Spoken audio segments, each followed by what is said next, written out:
குண்டு தாக்குதலின் பிரதான சூத்திரதாரியான சுரேஷ் சலை மீது மீண்டும் தடுப்பு காவலில் அவர் முடிவடையும் நிலையிலிருந்து மீண்டும் அவருடைய தடுப்பு காவல் நீடிக்கப்பட்டிருக்கிறது. அதேபோல் கோத்தபாய ராஜபக்சவின் பயண தடையும் விதிக்கப்பட்டிருக்கிறது. இவ்வாறு நாளுக்கு நாள் வருகின்ற இந்த மாற்றங்கள் இந்த உயிர்த்த ஞாயிறு தொடர்பான குற்றவாளிகளை உலகுக்கு கொண்டு வருமா, அதன் உண்மையான உலகுக்கு இந்த ஈஸ்டர் குண்டுவெடிப்பு தாக்குதலின் உண்மைத்தன்மையை வெளிப்படுத்துமா என்ற ஒரு கேள்வி தற்பொழுது இருக்கிறது. இலங்கையின் வரலாற்றிலேயே ஒரு எக்ஸிகியூட்டிவ் பிரசிடென்ட் எனப்படுகின்ற நிறைவேற்று அதிகாரம் கொண்ட ஒரு ஜனாதிபதியின் பயணத்தடை என்பது விதிக்கப்பட்டிருக்கின்றது. அரசியல்வாதிகள் ஒன்று இந்த பௌத்த பிக்குகளையும் பௌத்த மதத்தையும் தங்களுக்கு ஆதரவாக பாவிப்பது, அவர்களுடைய ஆதரவை பெறுவது. இரண்டாவது, இனவாத கருத்துக்களை விதைத்து அதன் மூலம் பெரும்பான்மையான வாக்குகளை பெறுவது. இது போல 2005ஆம் ஆண்டே இவர்களுடைய தொடர்பாடல் என்பது ஆரம்பித்திருக்கின்றது. அதன் மூலம் இவர்கள் பணப்பட்டுவாடாக்கள் செய்கின்றார்கள் போன்ற பல விடயங்கள் எல்லாம் இருக்கின்றன. அவையெல்லாம் இப்பொழுது 2009 தான் பெரிய கூறமுகமான, அதாவது மனிதாபிமானத்திற்கு ஏற்க முடியாத ஒரு படுகொலைகள் என்பன ஈழத்தில் இடம்பெற்றிருந்தன. அதன் மூலம் அவை ஏற்கப்பட்டு ஐக்கிய நாடுகள் சபையால் அவை விசாரிக்கப்பட வேண்டும் என்கின்ற பொழுதும் அதற்கான மெத்தனமே காட்டப்பட்டதை ஒழிய அதற்கான நடவடிக்கைகள் எடுக்கப்படவில்லை. இப்பொழுது பிள்ளையான் என்பவர் கைது செய்யப்பட்டது. கிழக்கு இலங்கை பல்கலைக்கழகத்தின் துணைவேந்தராக இருந்த பேராசிரியரை கடத்தி சென்று கொலை செய்யப்பட்ட சம்பவத்திற்காகத்தான் கைது செய்யப்பட்டார். ஆனால் அதன் போதான விசாரணைகளில் தான் இந்த ஈஸ்டர் குண்டு பற்றிய விடயங்களை அவர் கசிய விட்டதான அல்லது அது பற்றிய மேலதிக விவரங்களை அவர்கள் திரட்டுவதான தன்மை ஏற்பட்டிருந்தது. ஆனால் சுரேஷ் சாலை அவர்களை கைது செய்வது கூட ஒரு சாதாரண விடயம் அல்ல, மிகவும் ஒரு கடினமானது. இயக்குநராக இருந்தவர் புலனாய்வுத்துறைக்கு ஒரு பிரிகேடியர் தரத்தில் இருந்த ஒரு அதிகாரி, அவர் கைதான்றது இடம்பெறுகின்றது. இப்பொழுது கோத்தபய ராஜபக்ச அவர்களின் கடவுச்சீட்டு என்பது தடுக்கப்படுகின்றது. எனவே இது ஒரு கனதியான நிலையில் செல்லும். ஆனால் விசாரணைகளின் காலத்திற்கான தொடர்ச்சி என்பது சில வேளைகளில் அனுரா அடுத்த முறை பதவிக்கு வர முடியாவிட்டால் அதன் தன்மை என்பது சில வேளைகளில் செயலற்று போகும். ஆனால் சர்வதேசம் இந்த விவகாரத்தில் நிச்சயமாக தலையிட்டபடியே இருக்கும் என்றால் அவர்களுக்கு தெரியும் இதில் பல விடயங்கள் இருக்கின்றன என்று. எனவே முடிவு வரும், ஆனால் காலம் தெரியாது. அதுதான் உண்மை.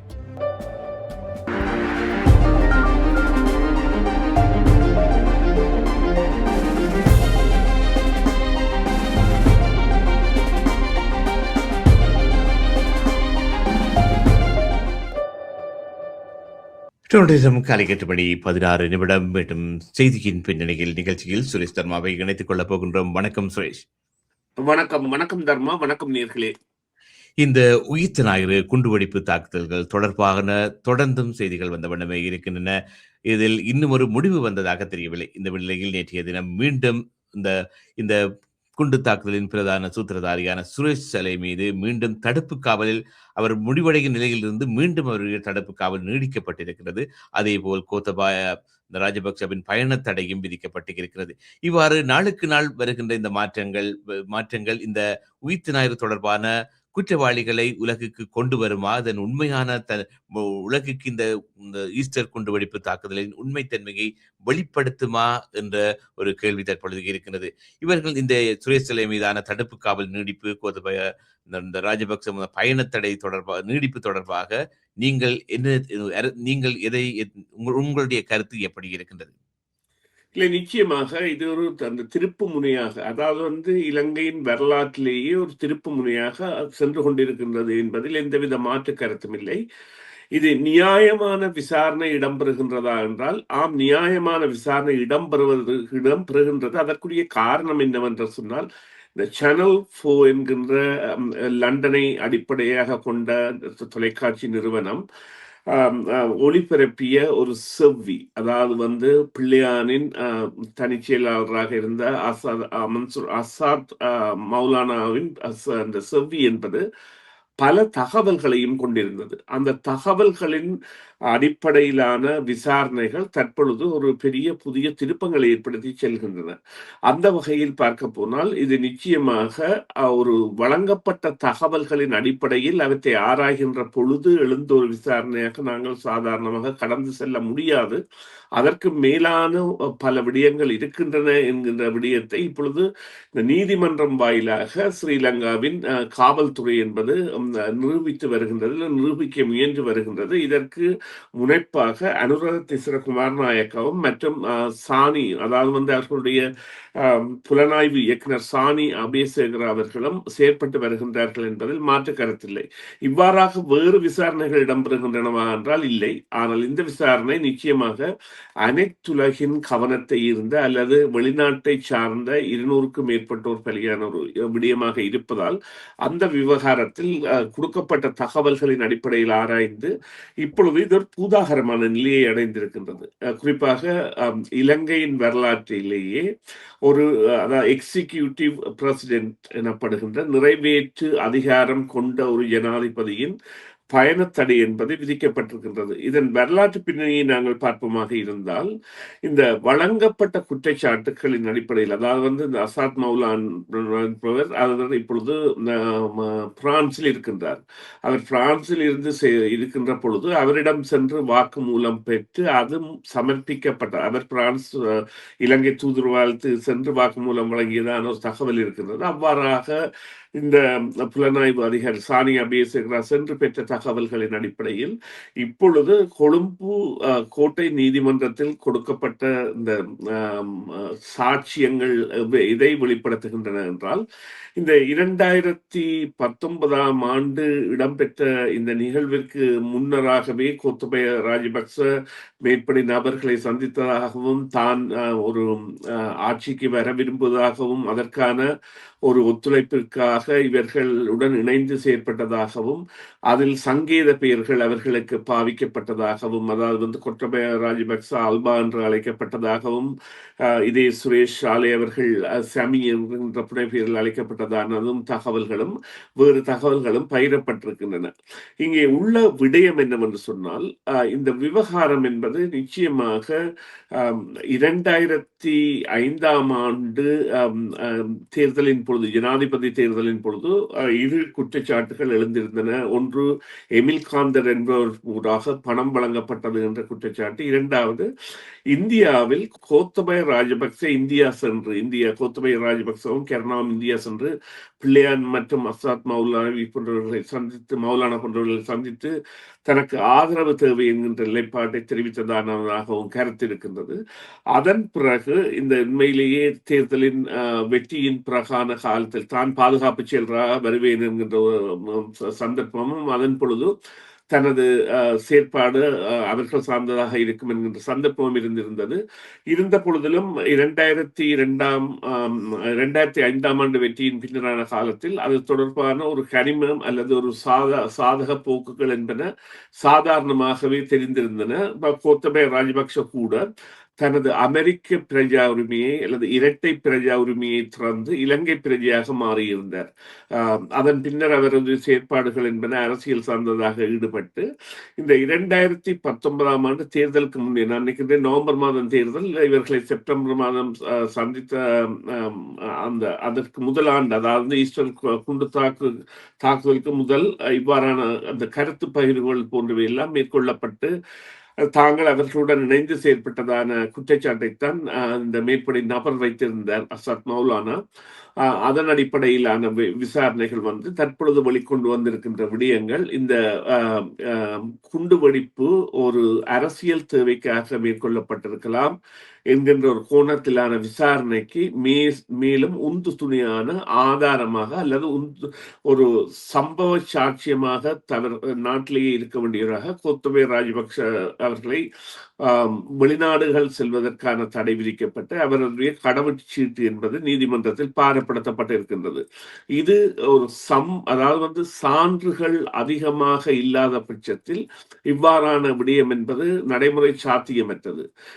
ஏனென்று சொன்னால், ஒரு நிறைவேற்று அதிகாரம் உள்ள ஜனாதிபதியாக இருந்தவருக்கு அதன் பின்னரான காலத்திலும் இவ்வாறான சில கடப்பாடுகள் இருக்கின்றன. இருந்த பொழுதும் நான் நினைக்கிறேன் இந்த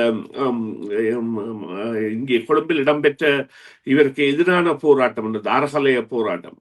இவரை ஒரு நிர்கதியாக்கி, அதாவது இவர் உண்மையிலேயே ஒரு சுரங்கப்பாதையூடாக தப்பிச் சென்று பிறகு ஒரு கடற்படை கப்பலில் வைத்திருந்து ஒரு நாள் வைத்திருந்து பிறகு விமானப்படை விமானம் மூலம் இவர் இந்தியா செல்ல முயன்ற பொழுதும் இவருக்கு இந்திய அவ்வாறான விமானப்படை விமானங்களை இறக்குவதற்கு தாங்கள் அனுமதி இல்லை என்று அவருக்கு சொல்லாடல் வழங்கப்பட்ட பொழுதும் மாலத்தீவுக்கு சென்றிருந்தார். மாலத்தீவுக்கு சென்ற பொழுது அங்கே கூட இருந்த இலங்கையர்கள் இவருக்கு எதிரான போராட்டங்களில் ஈடுபட்ட பொழுது பிறகு சிங்கப்பூரில் தற்காலிகமாக தங்கியிருந்து பிறகு ரணில் விக்ரமசிங்க அரசால் மீண்டும் இலங்கைக்கு அழைக்கப்பட்டிருந்தார்.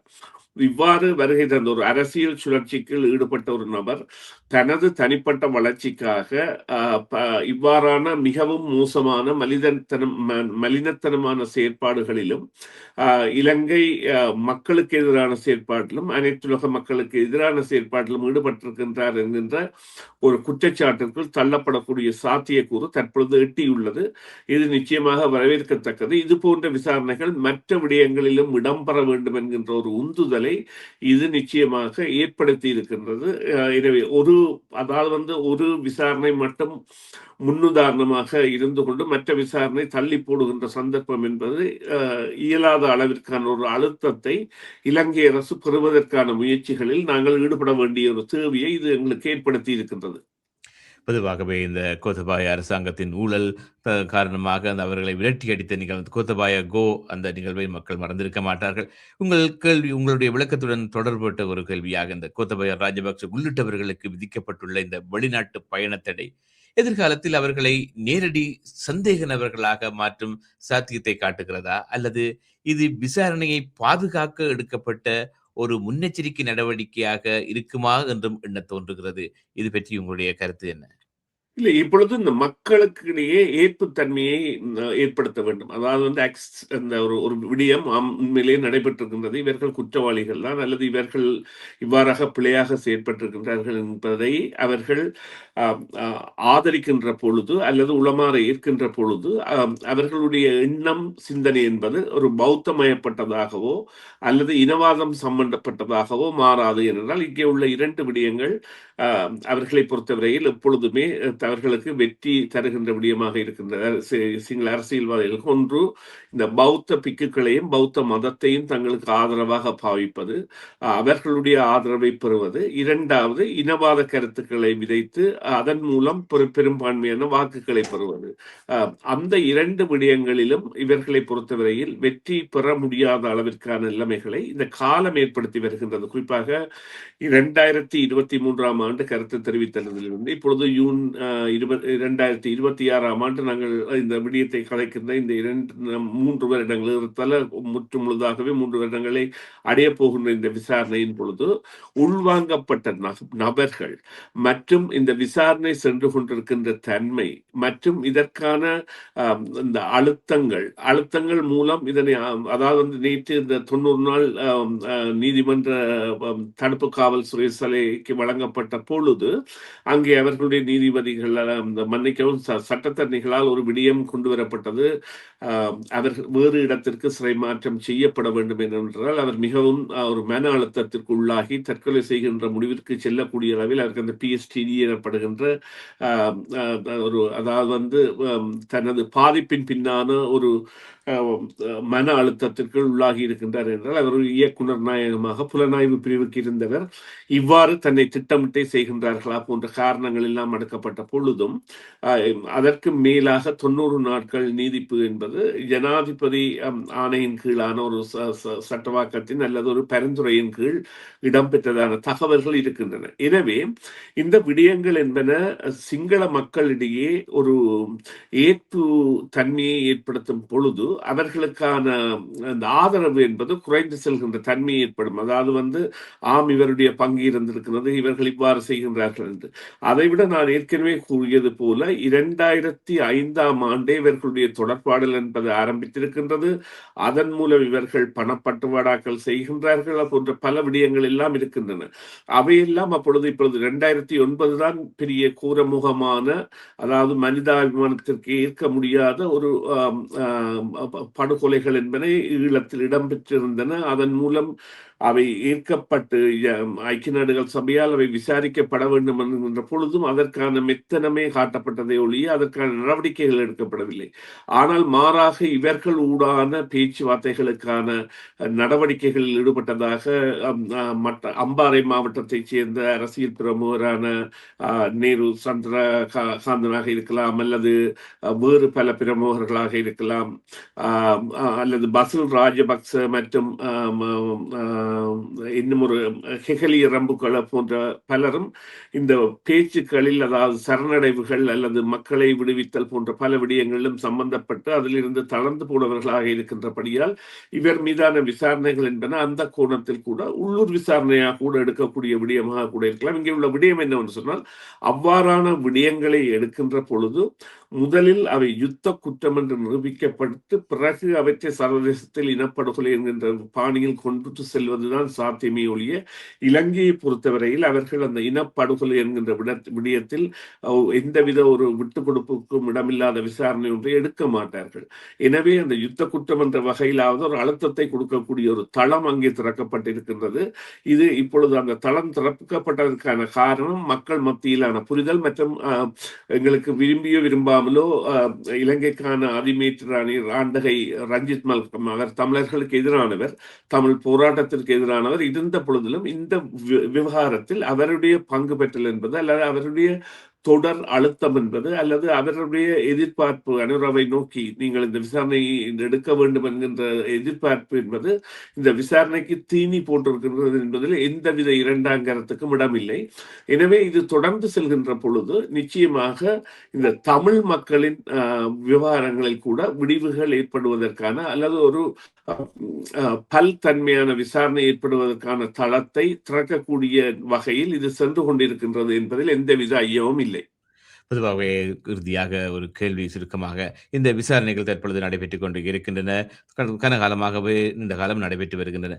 இந்த விசாரணைகளின் முடிவில் உண்மையான குற்றவாளிகள் இனங்காணப்படுவார்களா? உண்மையான குற்றவாளிகள் என்பவர்களை குறிப்பிட்டாலும் சட்டத்தின் இவர்கள்தான் குற்றவாளிகள் என்று தீர்ப்பு வழங்கப்படுமா? அப்படி வழங்கப்படுவதற்கான கால நேரம் எவ்வளவு என்று நீங்கள் எதிர்பார்க்கின்றீர்கள்? இல்லை, இது கடினமான கேள்வி தர்மா. இதற்குரிய பதில் எவ்வாறு அமையலாம் என்றால், இப்பொழுது பிள்ளையான் என்பவர் கைது செய்யப்பட்டது கிழக்கு இலங்கை பல்கலைக்கழகத்தின் துணைவேந்தராக இருந்த பேராசிரியரை கடத்தி சென்று கொலை செய்யப்பட்ட சம்பவத்திற்காகத்தான் கைது செய்யப்பட்டார். ஆனால் அதன் போதான விசாரணைகளில் தான் இந்த ஈஸ்டர் குண்டு பற்றிய விடயங்களை அவர் கசிய விட்டதான அல்லது அது பற்றிய மேலதிக விவரங்களை அவர்கள் திரட்டுவதான தன்மை ஏற்பட்டிருந்தது. அதே காலகட்டத்தில் தனது இருப்பு என்பது இலங்கையில் பாதுகாப்பற்றது என்பதற்காக வெளிநாடு நோக்கி சென்ற பிள்ளையானின் செயலாளர் வழங்கிய பேட்டி, அதாவது சேனல் 4விற்கு அவர் வழங்கிய பேட்டி, அது 2023ஆம் ஆண்டு ஒளிபரப்பப்பட்ட பொழுது இதன் தன்மை என்பது இறுகி சென்றது. அதன் பிரகாரம் 3 ஆண்டுகளிலும் பார்த்தீர்களானால் சுரேஷ் சாலை அவர்களை கைது செய்வது கூட ஒரு சாதாரண விடயம் அல்ல, மிகவும் ஒரு கடினமானது. இயக்குநராக இருந்தவர் புலனாய்வுத்துறைக்கு ஒரு பிரிகேடியர் தரத்தில் இருந்த ஒரு அதிகாரி, அவர் கைதான் இடம்பெறுகின்றது. இப்பொழுது கோத்தபய ராஜபக்ச அவர்களின் கடவுச்சீட்டு என்பது தடுக்கப்படுகின்றது. எனவே இது ஒரு கனதியான நிலையில் செல்லும். ஆனால் விசாரணைகளின் காலத்திற்கான தொடர்ச்சி என்பது சில வேளைகளில் அனுரா அடுத்த முறை பதவிக்கு வர முடியாவிட்டால் அதன் தன்மை என்பது சில வேளைகளில் செயலற்று போகும். ஆனால் சர்வதேசம் இந்த விவகாரத்தில் நிச்சயமாக தலையிட்டபடியே இருக்கும் என்றால் அவர்களுக்கு தெரியும் இதில் பல விடயங்கள் இருக்கின்றன என்று. எனவே முடிவு வரும், ஆனால் காலம் தெரியாது. அதுதான் உண்மை. நன்றி சுரேஷ். இந்த வேளையில் இணைந்து கொண்டு உங்களுடைய கருத்துக்களை பகிர்ந்து கொண்டதுக்கு பொழுதில் விடயம் தொடர்பாக பேசிக்கொள்ளலாம். மீண்டும் ஒருமுறை நன்றி உங்களுக்கு. நன்றி தர்மா. நன்றி நேயர்களே. மீண்டும் ஒரு பொழுதில் சந்திப்போம். சிஎம்ஆர் யூடியூப் சேனலில் இணைந்திருக்கும் நேயர்கள் அனைவருக்கும் எமது நன்றி. காமெண்ட்ஸ் பகுதியில் உங்கள் கருத்துக்களை தெரிவிக்க தவறாதீர்கள். முக்கிய செய்திகள், காணொளி தொகுப்புகள், நேர்காணல் என பலதரப்பட்ட அம்சங்களையும் உங்களுக்காக தருகின்றது சிஎம்ஆர் யூடியூப் சேனல். சிஎம்ஆர் என்று சர்ச் செய்து எமது யூடியூப் சேனலை சப்ஸ்கிரைப் பண்ணுங்கள். உங்கள் உற்றார் உறவினர் நண்பர்களோடும் இந்த காணொளி தொகுப்புகளை பகிர்ந்து கொள்ளுங்கள். அருகில் இருக்கின்ற முக்கிய காணொளி தொகுப்புகளையும் தவறவிடாமல் பாருங்கள்.